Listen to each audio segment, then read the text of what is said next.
Bella Montes de Oca. Ella es abogada y titular del Observatorio Jurídico de Género de la Universidad Nacional Autónoma de México. Maestra Arabella, bienvenida a Reporte ML. Hola, ¿qué tal? A ver, buenas noches. Muchas gracias. De entrada, maestra, preguntarle su opinión, su comentario sobre esta fecha internacional para la erradicación de la violencia de género, de la violencia contra las mujeres. Y bueno, pues vemos una movilización importante en prácticamente todas las ciudades del país. Sí, bueno, estamos ante un día muy importante sin duda porque estamos hablando de la conmemoración, un día importantísimo para visibilizar la violencia que vivimos las mujeres todos los días y de muy diversas formas en muchos contextos socioeconómicos diferentes.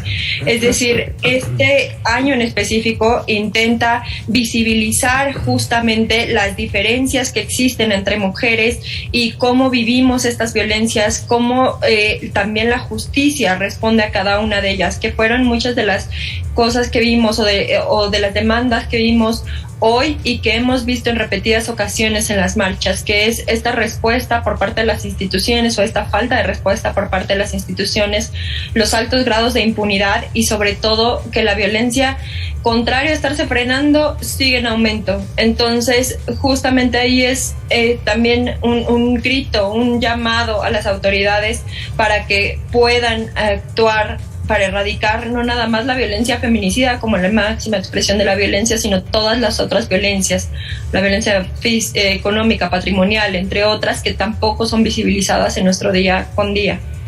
Maestra, ¿qué podemos calificar como avance, dado que este fenómeno de la violencia de género pues no es nuevo, sino prácticamente es un fenómeno histórico que ha acompañado a la humanidad? ¿Qué podemos calificar como avance y qué es lo que están dejando de hacer las autoridades para ofrecer esa seguridad a las mujeres?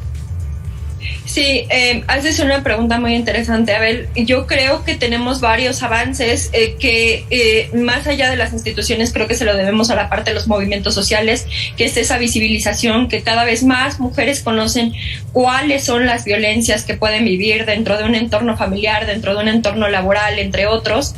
Eso, digamos, esa información que han hecho llegar los movimientos sociales y que las instituciones se han puesto las pilas para seguir, digamos, difundiendo esta información, que cada vez las personas tengan mayores posibilidades de reconocer la violencia en un momento temprano en el cual no tengamos que llegar a esa parte de violencia feminicida.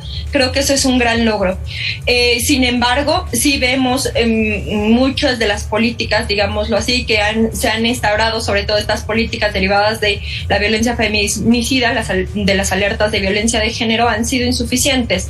Entonces, por ahí no podríamos hablar de que existe un avance significativo o un avance, digámoslo así, que nos pudieran garantizar a las mujeres salir con seguridad a la calle y saber que vamos a poder regresar en la noche. Eso no podemos hablar de eso, sino nada más de un tema de visibilización. Eso quiere decir que estamos muy atrás, que aún hay muchísimo trabajo por hacer y que sin duda las instituciones tienen que reunir a personas mucho más capaces para poder atender esta problemática.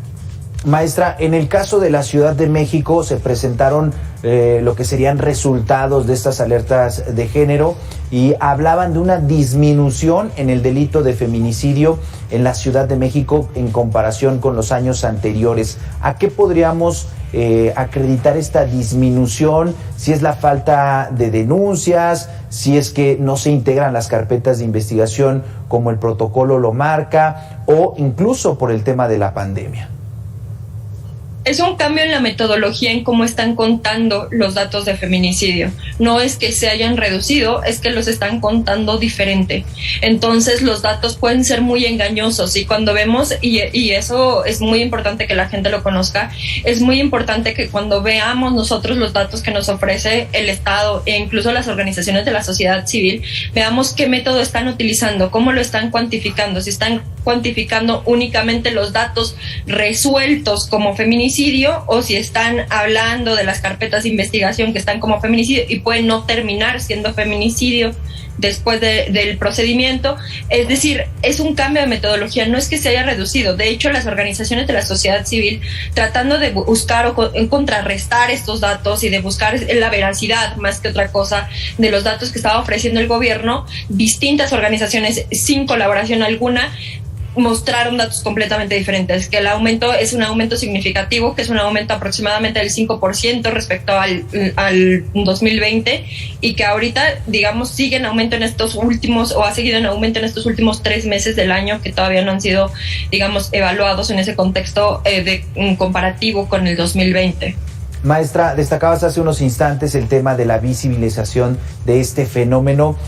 Sin embargo, todavía hay muchísimas mujeres que, a pesar de vivir en un escenario de violencia, no obtienen los elementos para llegar a una denuncia o para escapar de esos entornos de violencia. ¿Qué mensaje puedes dirigir en esta fecha a esas mujeres, a sus familiares, a las personas más cercanas?